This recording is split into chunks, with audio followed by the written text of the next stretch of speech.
آباد ہوئی کرب و بلا اجرام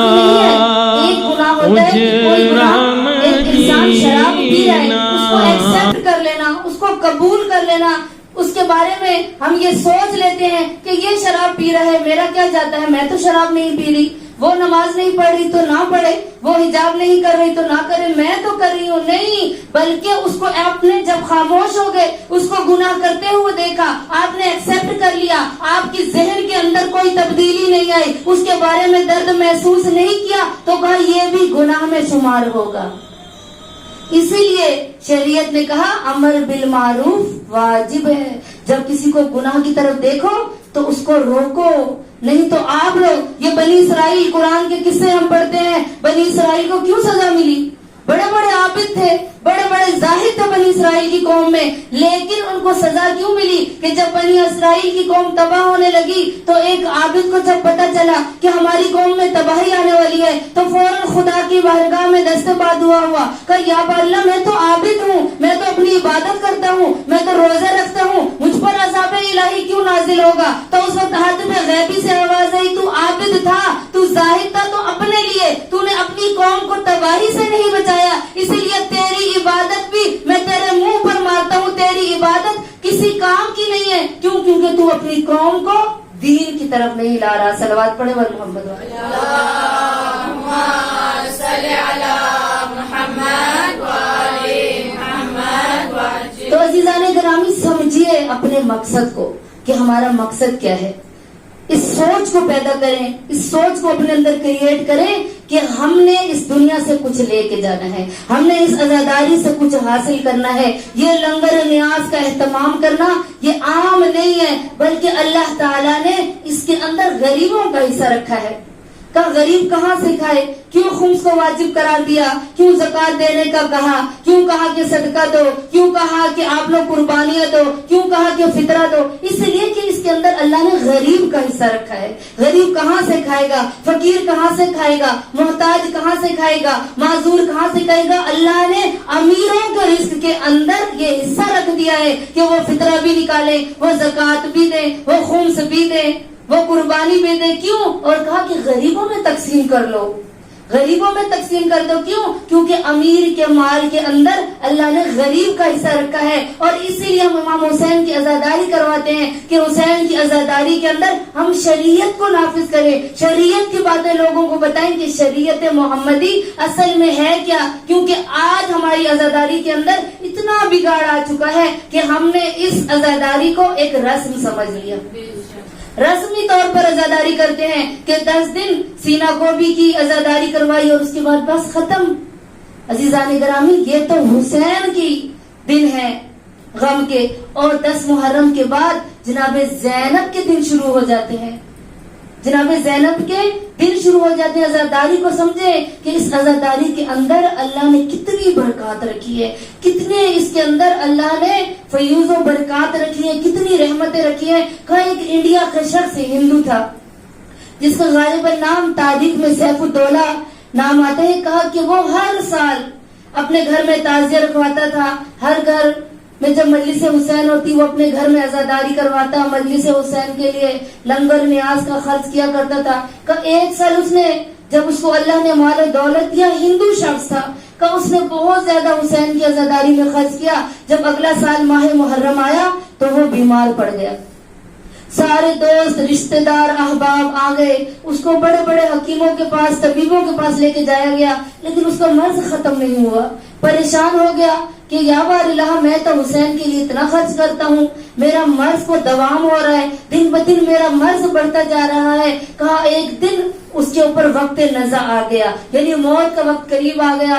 عالم غشی میں آنے لگا، ڈاکٹروں نے جواب دے دیا، تمام حکیموں طبیبوں نے اس کو جواب دے دیا تھا کہ اب تو اس دنیا میں نہیں رہ سکتا. پریشان تھا. کہا جب وقت نزا آیا تو عالم غشی میں چلا گیا. جب عالم غشی میں گیا اور اس کے بعد جب اس نے آنکھیں کھولی تو بالکل صحت مند تھا، بالکل تر و تازہ اس کا چہرہ.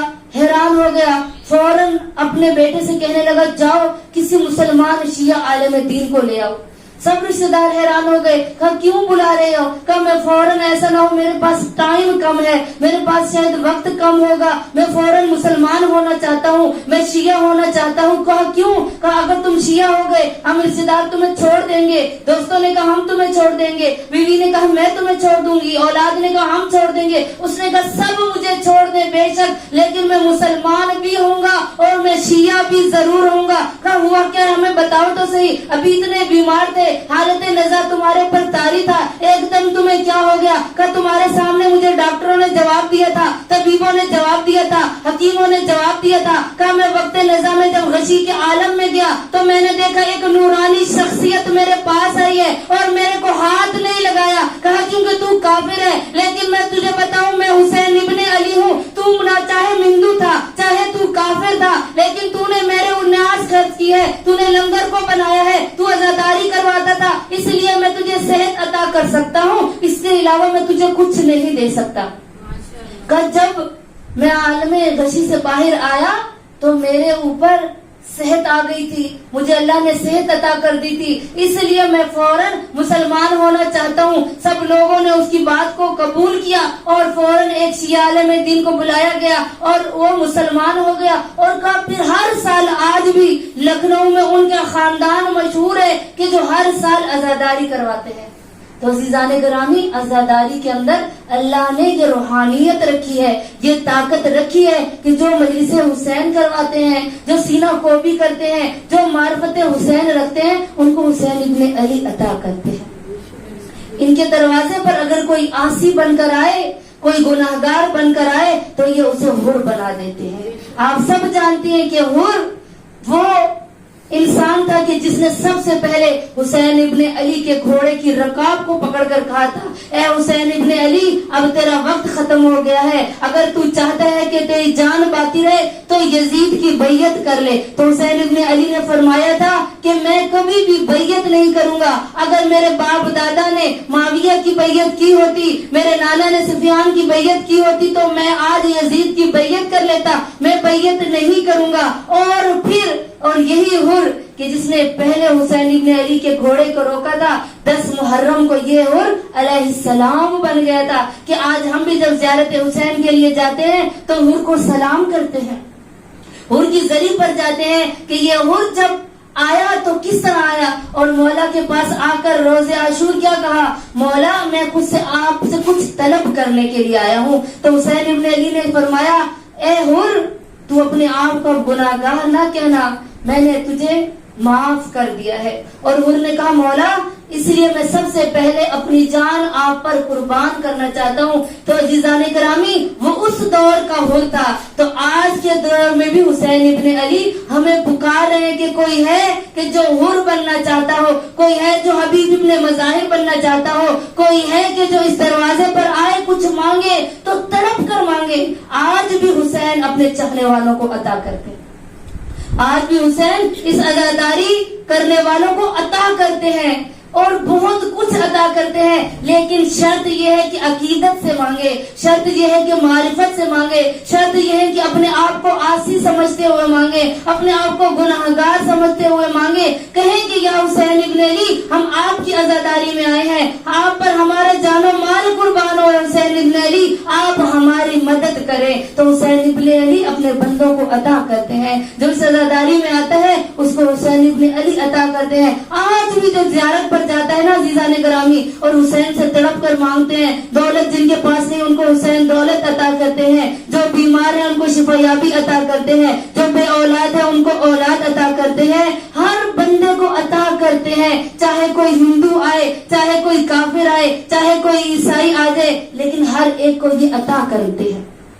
तो आज ये हुसैन की मजलिस है और यही समझे कि हम सब गुनाहगार हैं और आजादारी हुसैन के अंदर बैठकर हुसैन इब्ने अली से कुछ ना मांगे, ये दुनिया की दौलत, ये दुनिया का जाओ हशम, ये कुछ ना मांगे, बल्कि कहे कि या हुसैन हम इस आजादारी में आपसे आपको ही तलब करते हैं, हम मार्फत परवरदिगार को तलब करते हैं, हम अहले बैत की मोहब्बत को तलब करते हैं, हम हुसैन की मोहब्बत को तलब करते कहते हैं हमें ये दुनिया नहीं चाहिए, ये दुनिया हीच है, ये दुनिया तो एक गुजरगाह है, दुनिया तो एक पुल है, यहाँ से तो हमने गुजर जाना है। ए हुसैन इब्ने अली, हम आपकी चाहत चाहते हैं, आपकी मारिफत चाहते हैं, आपके नजदीक होना चाहते हैं, आपका कुर्ब अदा करना चाहते हैं, तो आपको देखिएगा हुसैन इब्ने अली सब कुछ अता करेंगे। अजीजान ग्रामी, आज 3 मुहर्रम का दिन हो गया, 7 दिन का मेहमान रह गया है ज़हरा का लाडला।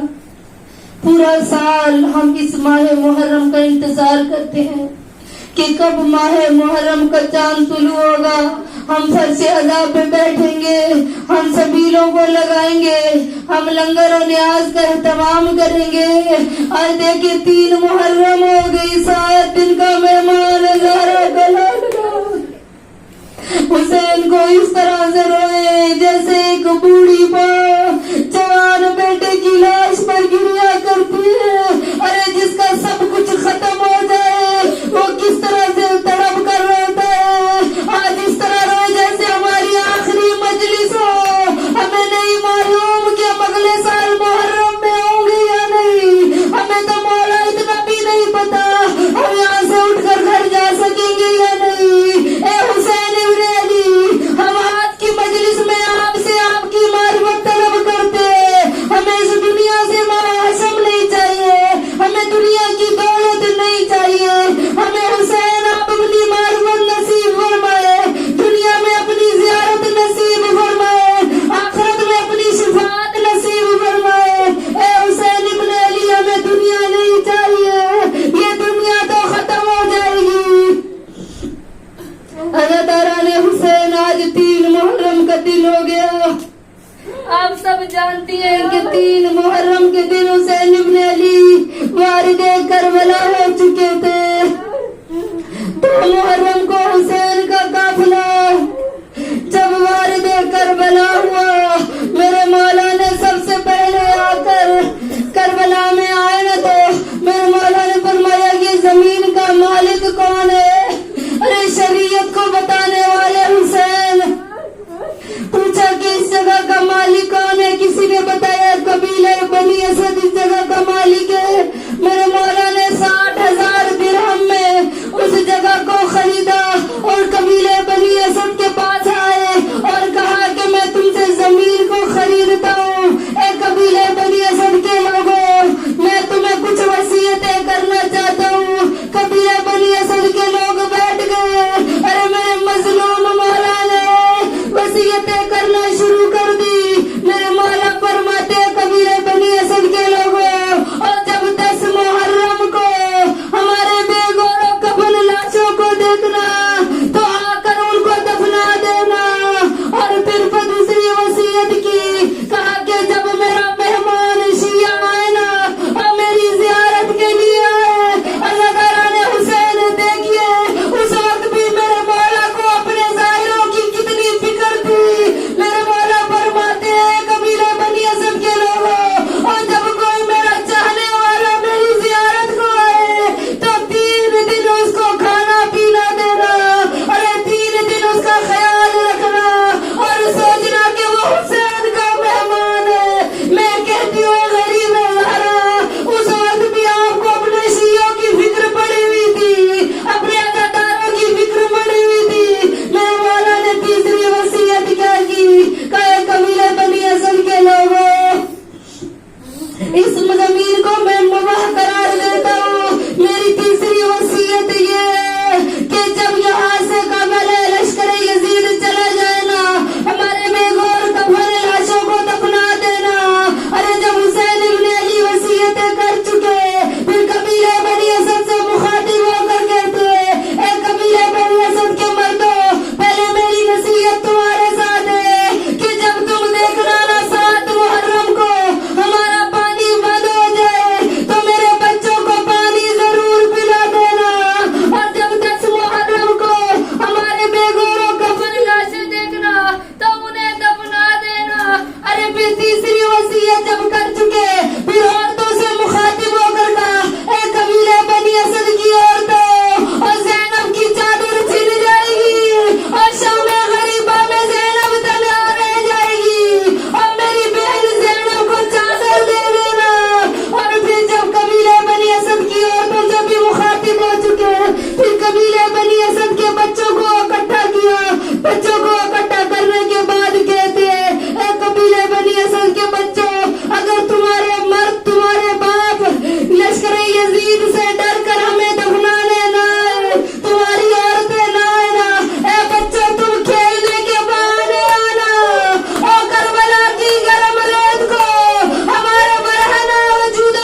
ولعنة الله على القوم الظالمين وسيعلم الذين أي منقلب ينقلبون.